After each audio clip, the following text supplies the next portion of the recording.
आपको भी judicial separation और डाइवोर्स को लेके कुछ डाउट्स है? आपको समझ नहीं आता कि इन दोनों में एक्चुअल डिफरेंस क्या है? तो आज इस क्लास में मैं आपके वही डाउट्स क्लियर करने वाली हूँ एंड मैं आपको क्लियरली इन दोनों टॉपिक्स के बीच में डिफरेंसेस क्या क्रिएट होते हैं वो भी बताने वाली हूँ। तो वीडियो में एंड तक जरूर बने रहिएगा। मैं माधुरी वेलकम करती हूँ आपका एंड क्लासेस की इस न्यू सेशन में, जहां पे हम डिस्कस करने वाले हैं जुडिशियल सेपरेशन एंड डाइवोर्स को लेके। देखो, इस क्लास में मैं आपको जुडिशियल सेपरेशन क्या होता है, डाइवोर्स क्या होता है, किन ग्राउंड्स पे डाइवोर्स लिया जाता है, ये सारी चीजें आपको क्लियर करने वाली हूँ। प्लस इस क्लास का मेन ऑब्जेक्ट है कि इन दोनों में डिफरेंसेस का अगर हमारा मेंस का क्वेश्चन आता है तो हमें डिफरेंसेस किन पॉइंट्स पे और किस तरीके से बताने हैं। ठीक है, देखो सबसे पहले आप ये देखो कि जो जुडिशियल सेपरेशन है हिंदू मैरिज एक्ट के सेक्शन 10 में पढ़ते हैं। जुडिशियल सेपरेशन, न्यायिक पृथक्करण जो है हम सेक्शन 10 में पढ़ते हैं, जबकि मैं डाइवोर्स की बात करूं, विवाह विच्छेद की बात करूं तो 13 में भी पढ़ते हैं एंड 13B में भी पढ़ते हैं, 13B में भी पढ़ते हैं। अब ये दोनों अलग अलग इसलिए है क्योंकि 13 में हमें ग्राउंड्स दे रखे हैं। जैसे सेक्शन 13 का सबसेक्शन 1 हमें बताता है कुछ ग्राउंड्स, जिन ग्राउंड्स के बेसिस पे हस्बैंड एंड वाइफ दोनों क्या कर सकते हैं, डाइवोर्स के लिए क्लेम कर सकते हैं। जबकि सेक्शन 13 का सबसेक्शन 2 हमें बताता है कि वाइफ को कुछ सेपरेट ग्राउंड दे रखे हैं जिनमें वाइफ इन ग्राउंड्स के बेसिस पे डाइवोर्स क्लेम कर सकती है। तो 13 का सबसेक्शन 1 ऐसे ग्राउंड बताता है जिनमें हस्बैंड एंड वाइफ दोनों डाइवोर्स की एप्लीकेशन लगा सकते हैं। 13(2) में ऐसे ग्राउंड बता रखे हैं जिसमें ओनली वाइफ क्या कर सकती है, डाइवोर्स के लिए अप्लाई कर सकती है। जबकि 13B जो बात करता है वो बात करता है म्यूचुअल कंसेंट से डाइवोर्स की।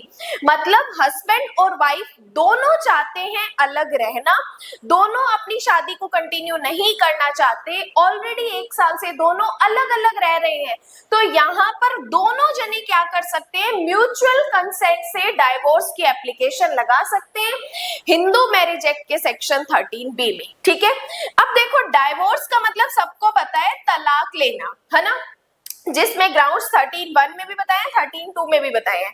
अब देखो बात करते हैं जुडिशियल सेपरेशन। जुडिशियल सेपरेशन का मतलब होता है कि हस्बैंड और वाइफ जाते तो कोर्ट में डिवोर्स लेने हैं, लेकिन कोर्ट को लगता है कि नहीं, अभी इनको डिवोर्स नहीं देना चाहिए, कुछ टाइम देना चाहिए क्योंकि इनकी मैरिज सुधर सकती है। इनको अगर कुछ टाइम दिया तो ये उस बात को क्या कर सकते हैं, सेटल कर सकते हैं। तो जब कोर्ट को ऐसा लगता है तो कोर्ट डाइवोर्स देने की बजाय क्या कर सकता है, सेक्शन 10 में क्या कर सकता है, जुडिशियल सेपरेशन की डिक्री दे सकता है। मतलब कि जब पार्टीज जाती तो डिवोर्स लेने हैं, लेकिन कोर्ट डिवोर्स ना देकर क्या करती है, जुडिशियल सेपरेशन की डिक्री दे देती है। अब इन दोनों में मतलब क्या है, देखो जुडिशियल सेपरेशन का मतलब होता है कि जब डाइवोर्स की एप्लीकेशन लगाई, कोर्ट ने जुडिशियल सेपरेशन दे दिया, इट मींस कि अब दोनों पार्टीज अलग अलग रहेंगी, हस्बैंड अलग रहेगा, वाइफ अलग रहेगी, बट उनकी शादी कंटिन्यू मानी जाएगी। वो कहलाएंगे दोनों हस्बैंड एंड वाइफ, लेकिन दोनों सेपरेट रह सकते हैं, वो होती है जुडिशियल सेपरेशन।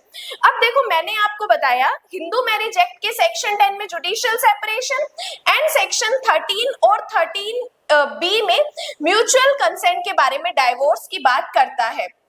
अब ध्यान से सुनना कि यहाँ पे मैं आपको सिर्फ डिफरेंसेस बता रही हूँ, बट अगर आपको बेयर एक्ट की लैंग्वेज के अकॉर्डिंग चीजें देखनी है तो अपनी डेली 7 PM क्या चल रही है, लाइव क्लासेस चल रही है यूट्यूब पे हिंदू मैरिज एक्ट की। डेली 7 PM क्लासेस चल रही है जहां पर हम 13B तक कवर कर चुके हैं। इसके बाद हम पढ़ेंगे सेक्शन नंबर 14। तो अगर आपको हिंदू मैरिज एक्ट डिटेल से पढ़ना है, बेयर एक्ट की लैंग्वेज आपको समझ नहीं आती, वहां एक एक वर्ड को मैंने विद एग्जांपल क्लियर कर रखा है। प्लस 8 PM अपनी भारतीय साक्ष्य अधिनियम की क्लासेस यूट्यूब पे चल रही है। ये भारतीय साक्ष्य अधिनियम की क्लासेस आप 59 रुपीज की मेंबरशिप ज्वाइन करके डेली 8 बजे लाइव क्लास अटेंड कर सकते हैं। ठीक है, तो अब बात करते हैं जुडिशियल सेपरेशन एंड डाइवोर्स के डिफरेंसेस को लेके। देखो, सबसे पहला डिफरेंस हम इनके मीनिंग को बना सकते हैं कि क्या होता है जुडिशियल सेपरेशन। ये एक लीगल परमिशन होता है जिसमें हस्बैंड एंड वाइफ क्या कर सकते हैं, अलग रह सकते हैं, लेकिन शादी फिर भी बनी रहती है। कहने का मतलब वो रहेंगे तो अलग अलग, बट उनकी शादी अभी कंटिन्यू चल रही है। जबकि डिवोर्स का मतलब क्या होता है, शादी का कंप्लीटली समाप्त हो जाना, हस्बैंड वाइफ के रिश्ते से पूरी तरह से एंड हो जाना, खत्म हो जाना। अब ना तो वो साथ रहेंगे और ना ही उनकी शादी अब कंटिन्यू मानी जाएगी, तो वो हो जाता है डिवोर्स। जबकि सेपरेशन में दोनों अलग अलग रहते हैं बट अभी भी उनकी शादी क्या है, कंटिन्यू मानी जाती है। सेकंड डिफरेंस बनाएंगे लीगल स्टेटस आफ्टर डिक्री। अब देखो, जब जुडिशियल सेपरेशन की बात करते हैं तो इनका लीगल स्टेटस क्या होता है, अभी भी हस्बैंड एंड वाइफ ही कहलाते हैं। अभी भी ये क्या माने जाते हैं, हस्बैंड वाइफ माने जाते हैं। और जबकि डाइवोर्स में लीगली क्या माने जाते हैं, वो सिंगल हो जाते हैं। डिवोर्स होने के बाद अब पार्टीज क्या कर सकती है, फिर से रीमैरिज कर सकती है। तो जुडिशियल सेपरेशन में मैरिज क्या होती है, अभी भी कंटिन्यू बनी रहती है। थर्ड डिफरेंस हम बना सकते हैं राइट टू रीमैरी, पुनर्विवाह का अधिकार। जब जुडिशियल सेपरेशन में सिर्फ अलग देने का ऑर्डर दिया गया है, शादी खत्म नहीं हुई है, तो इसमें जुडिशियल सेपरेशन में दूसरी शादी करना अभी अलाउ नहीं होता है क्योंकि शादी अभी भी उनकी वैलिड होती है। जबकि डाइवोर्स में क्या होता है, ये दूसरी शादी कर सकते हैं क्योंकि उनकी पहली शादी क्या हो चुकी है, डिसॉल्व हो चुकी है, खत्म हो चुकी है। तो थर्ड डिफरेंस हमने किसका बनाया है, रीमैरिज का बनाया है। फोर्थ डिफरेंस, इसका पर्पस क्या है, जुडिशियल सेपरेशन का पर्पस क्या है एंड डाइवोर्स का पर्पस क्या है। तो देखो, जुडिशियल सेपरेशन में क्या होता है, एक कूलिंग पीरियड होता है कि शायद इनकी शादी को बचाया जा सके। क्योंकि जब आप कोर्ट के पास डाइवोर्स की एप्लीकेशन लेके जाते हो तो कोर्ट का मेन ऑब्जेक्ट ये होता है कि कैसे इनकी शादी को बचाया जा सके, क्या सेटलमेंट हो सकता है या नहीं हो सकता। तो प्राइमा फेसिया कोर्ट डिवोर्स की एप्लीकेशन में यही देखता है। तो यहाँ पर क्या होता है, एक कूलिंग टाइम पीरियड देना होता है कि शायद रिलेशन को सुधारा जा सके, इसलिए जुडिशियल सेपरेशन का प्रोविजन हिंदू मैरिज एक्ट में जोड़ा गया है। जबकि डाइवोर्स में क्या होता है, जब रिलेशन बिल्कुल ही खत्म हो गया है तो इसलिए क्या दी जाती है, डाइवोर्स की एप्लीकेशन ग्रांट की जाती है। फिफ्थ बात करते हैं प्रोविजन की। अगर आप जुडिशरी के एग्जाम में डिफरेंसेस लिख रहे हो तब आपको ये जो प्रोविजन का डिफरेंस मैंने बताया है, ये आपको अलग से डिफरेंस नहीं बनाना।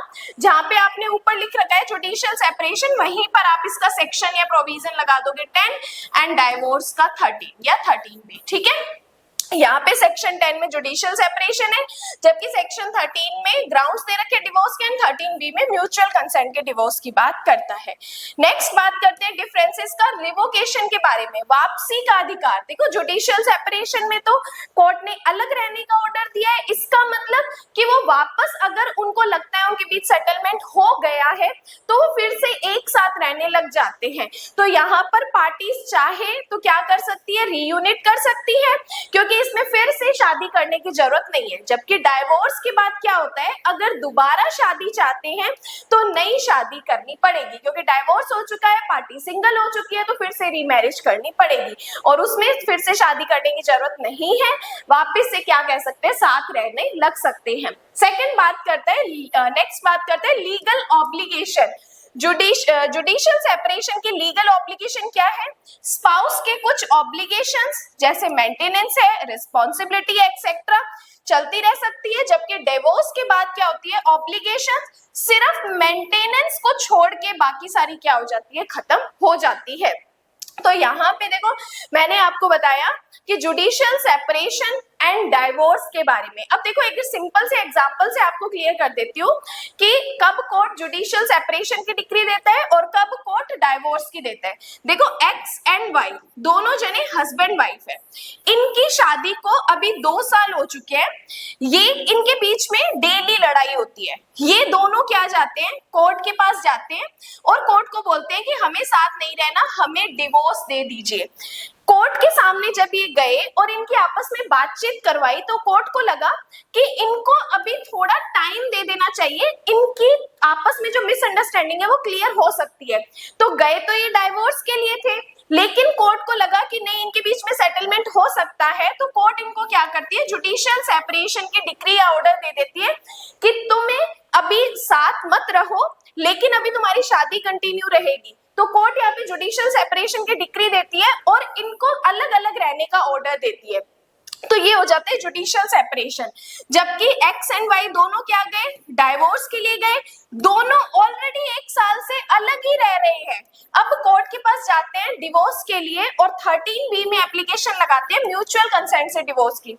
जब कोर्ट के पास ये गए, कोर्ट ने कहा कि भाई तुम कितने टाइम से अलग रह रहे हो, तो इन्होंने कहा भाई सर हम 1 साल से अलग रह रहे हैं, हमारे बीच अब समझौते का कोई ऑप्शन नहीं है, ना ही हम समझौता करना चाहते हैं। तो जब कोर्ट ने ये देखा कि ऑलरेडी 1 साल से अलग रह रहे हैं तो इनके बीच में कोई सेटलमेंट नहीं हो सकता, तो कोर्ट यहाँ पे क्या करेगा, म्यूचुअल कंसेंट से इनके डिवोर्स के एप्लीकेशन को एक्सेप्ट करेगा एंड इनके लिए क्या दे देगा, डिक्री पारित कर देगा। तो कहने का मतलब जब कोर्ट को लगता है कि शादी बचाई जा सकती है तो जुडिशियल सेपरेशन का ऑर्डर दे देता है। कोर्ट को लगता है कि भाई इनके बीच कोई सेटलमेंट हो ही नहीं सकता, तो क्या करेगा, कोर्ट यहाँ पे डिवोर्स के लिए ग्रांट कर देगा। अब यहाँ पे जो 13 सबसेक्शन 1 में मैंने आपको बताया हस्बैंड एंड वाइफ के कुछ ग्राउंड्स हैं जिन पे क्या किया जा सकता है, डाइवोर्स के लिए अप्लाई किया जा सकता है।